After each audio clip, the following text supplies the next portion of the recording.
বৈষম্য বিরোধী ছাত্র আন্দোলনে কেন্দ্র করে 5 আগস্টে পদত্যাগ করে ভারতে চলে গেলেন শেখ হাসিনা।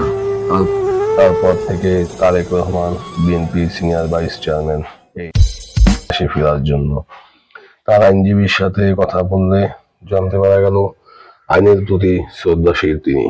আইনি প্রতিক্রিয়ায় মামলাগুলো নিষ্পত্তি হলে তারেক রহমান দেশে ফিরবেন। রহমান সাহেবের যে মামলাগুলা মিথ্যা ভিত্তির উপর দাঁড় করিয়ে সাজা দেওয়া হয়েছে রাজনৈতিক উদ্দেশ্যে, প্রত্যেকটা মামলায় আমরা আইনি প্রক্রিয়া মোকাবেলা করব। যদি মামলা প্রত্যাহার করা হয়, তিনি যেন বাংলাদেশের সর্বশেষ ব্যক্তি হন।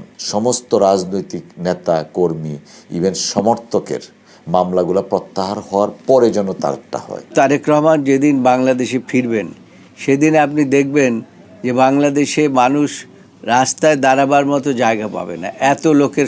আগস্টের মামলায় জনাব তারেক রহমান সাহেবের কোনো নাম ছিল না।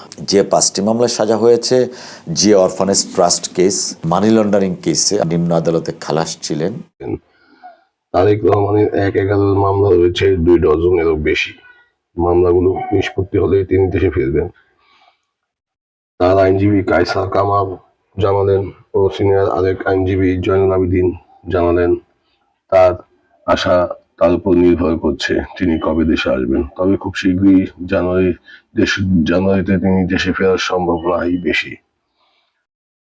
1/11 মামলাও রয়েছে বেশ কয়েকটি, মানি লন্ডারিং মামলা, দুর্নীতির মামলা। সব মামলা শেষ হলেই, নিষ্পত্তি হলেই আইনি প্রতিক্রিয়ার মধ্যে দিয়ে তিনি দেশে ফিরবেন বলে জানালেন তার এই সিনিয়র আইনজীবী।